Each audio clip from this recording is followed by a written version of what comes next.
I've worked at a Thai restaurant for a few years as a dishwasher. That was my job on paper. But over time, I started to pick up more duties between the time of people quitting and getting hired. It got to the point where I could cook anything off the menu I needed. During a hectic shift one night, I helped pack some takeout orders and handed them over to the waiting DoorDash drivers. My boss spoke in broken English, but is one of the funniest guys I've ever known. It was hard to get stressed on busy nights like that, with him forgetting words making his jokes 10 times funnier. Takeout orders flew out of the door and we tried to keep up with the rush inside the restaurant. A snag hit when we ran out of cooked pork belly. One last order of pork belly bowl needed to be sent out right away, or else we would lose our driver to a different order, and risk a bad rating. I told my boss we should send a message out, or outright cancel the order. Instead, he placed the last strip of pork belly in the takeout order, and sent it off. The bowl should have had at least 5 pieces, not 1. We honestly didn't have time to send a message and deal with a single order, with 10 waiting on the kitchen. I hated the idea of sending out a meal lacking the main ingredient, but it got so busy the rest of the night that I totally forgot about it. We received no complaints or negative reviews that night, so we put it out of our minds. The next night was just as busy. At least my boss cooked extra pork belly in the morning, so we wouldn't run out in the middle of the rush again. At the end of the night, I volunteered to clean up and lock up the restaurant. He trusted me enough to do so. I liked doing the end of shift cleanup. My apartment was within walking distance, unlike everybody else, who needed the last bus home. I put on some music and got to work, putting the kitchen back in order after our long 2 nights of running around. I just finished up and shut off most of the lights, ready to leave. The kitchen dark with the only exit light showing the way out. I double-checked my keys were in my bag hanging off my shoulder, and was about to take a step toward the door, when I heard something. I felt positive someone just took a few steps inside the kitchen. That was odd. I knew for a fact everyone had left. Did the owner come back in and check the stock, and I just didn't hear him over my music? Hello? Boss? I called out in the dark room, my voice shaking slightly. I strained to hear, thinking I had just imagined things. Just when I went to move again, I heard something behind me. A sound of fabric moving. 2 massive hands came out of nowhere to wrap long bony fingers around my arms from behind. I jumped and let out a small squeak of fear, unable to move from shock. I wanted to run, and yet my body refused to listen. Those hands looking human, but the black skin and the pointed fingers simply couldn't be anything besides a creature from nightmares. I'd wished this was a robbery instead of whatever stood at my back. The sound of fabric came again. A hot puff of breath moved my hair near my ears, and the back of my neck crawled. What the hell was this thing going to do? I really didn't want to get tore apart because I stayed late at work. It could do anything to me, and no one would find out until the morning. Hell, if it didn't leave any traces behind, no one would ever know that I've been killed. My body shook as so many gruesome images came through my mind, and I silently prayed for it to just go away. I ordered extra pork belly, but only got one. The voice came right next to my ear. I shuddered from it being so close. It sounded low and hoarse and impossible to pin down a gender, if this monster had one. I couldn't believe I might be killed because we sent out one order short. I searched my mind, trying to think of anything to say in order to save my life. When I didn't respond fast enough, it spoke again. Do you have more in today? It whispered. I risked turning my head slightly to see a face of pure darkness, with a mouth showing rows of white teeth shining in the darkness. Yes? I said cautiously. It removed a hand from my shoulder and dug around in the darkness of its body for a moment. It looked like a tall figure, dressed in some sort of black hooded fabric. The creature so large it really shouldn't fit inside the small kitchen. It pulled out its hand with long deadly claws and held out a closed fist. I carefully held my hands out to accept whatever it was offering.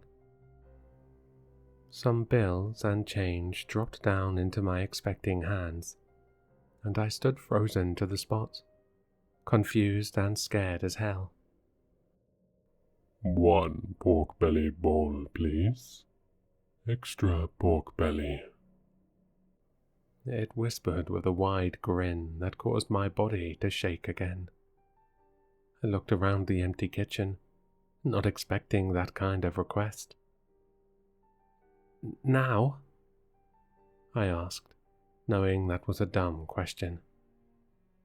It tightened the grip on my arm to the point where it hurt a little. This thing could tear me apart without any effort, and made that abundantly clear. Now, please. It did not need to repeat itself. I nodded, shoving the money in my pocket, not even checking the amount. My arm was released, and I hurried along to get started on the cooking. I knew how to make everything, and we already had most of it prepped. I just needed to cook the rice. I flicked on a light and heard a small hiss. The monster was nowhere in sight when the light came on, but I didn't trust that it had left for good.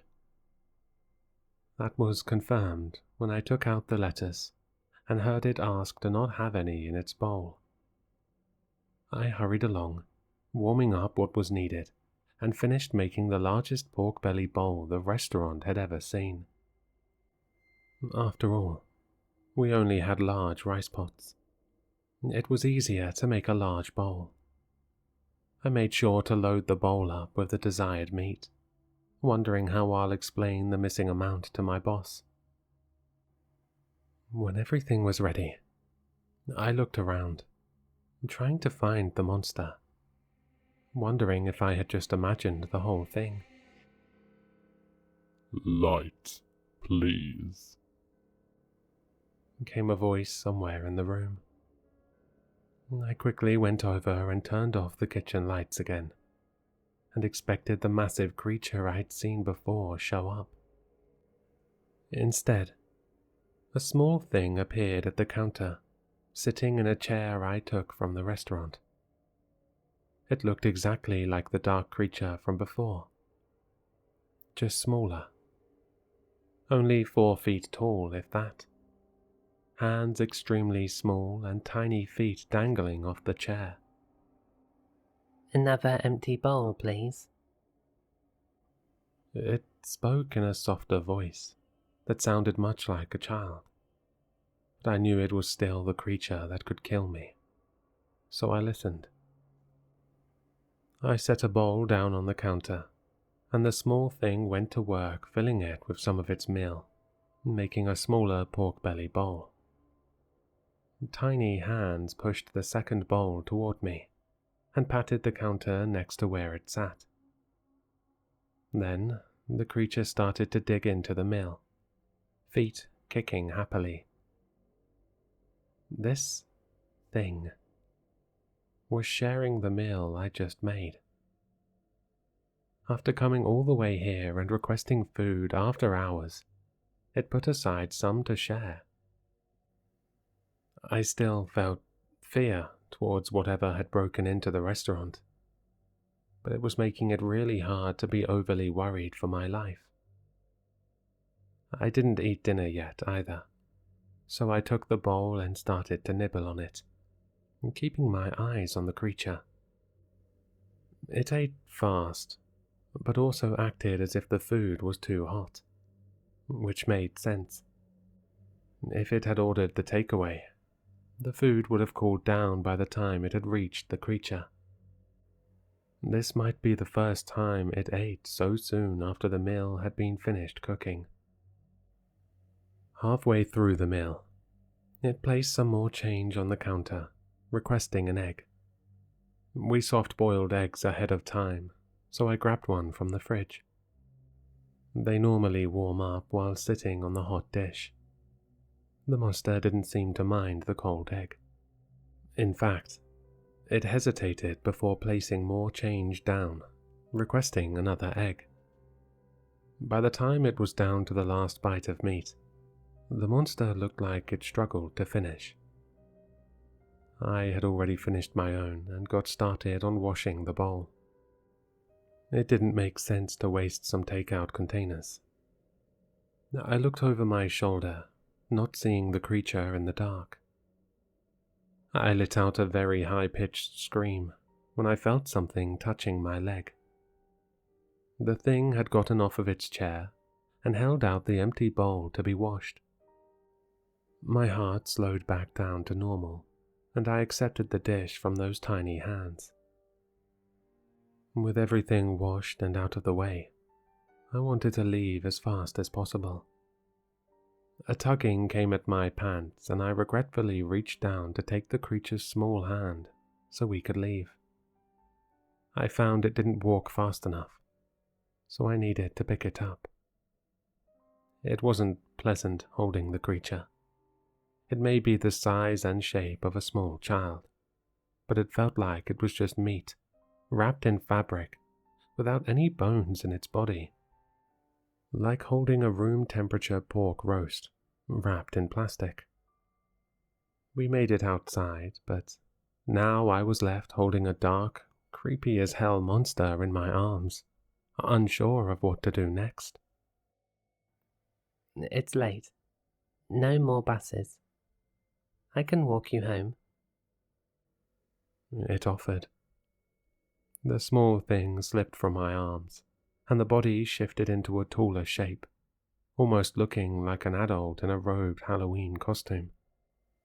The feet still appeared far too small to support the tall body. No, it's fine. I can walk home alone just fine, thanks, I said, hands out front trying to refuse the offer as politely as possible. It's not safe. Monsters come out at night. The thing responded in the same low tone that caused my shoulders to tense. After a few seconds passed between us, I thought I heard a laugh. It took a few steps away and found a shadow, the body slowly sinking into the darkness to leave.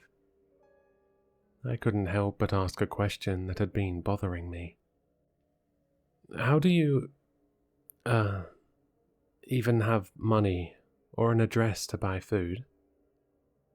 I asked, staring at the smiling mouth that paused to face me. I have a job, you know. Being this man-eating monster is just a hobby. Best not to go into all that, though. Being a monster is fun. but eating people can be such a hassle. Hobbies should be enjoyed, right? Anyway, I prefer eating takeout, but I'll change my mind if someone ever cheaps me out on my pork belly again. The dark shape said with a smile never leaving its face. Noted, I replied with a dry throat. I watched it leave into the dark shadow, praying we would never cross paths again. The next day I told my boss I made myself a meal to take home and gave him the money for what had been used. He didn't care at all, and even told me I could take home a free meal by the end of the night if needed. At least that was one bullet dodged. After that incident, we started to get 2 orders a week of pork belly bowls with extra pork and extra eggs. We ran into being low on pork again, and I stopped my boss from sending out the order short. I made the effort to call the number listed, only to get a text in response, saying they would be fine waiting for more pork to be made, or substitute it with an egg or 2. The owner being so busy, he let me deal with the order. I finally got it sent out, and we got a 5-star review later that night. Honestly, I would rather keep my life than the reviews. I really need to go back to school and get out of a job that deals with customers. You never really know who you'll be serving.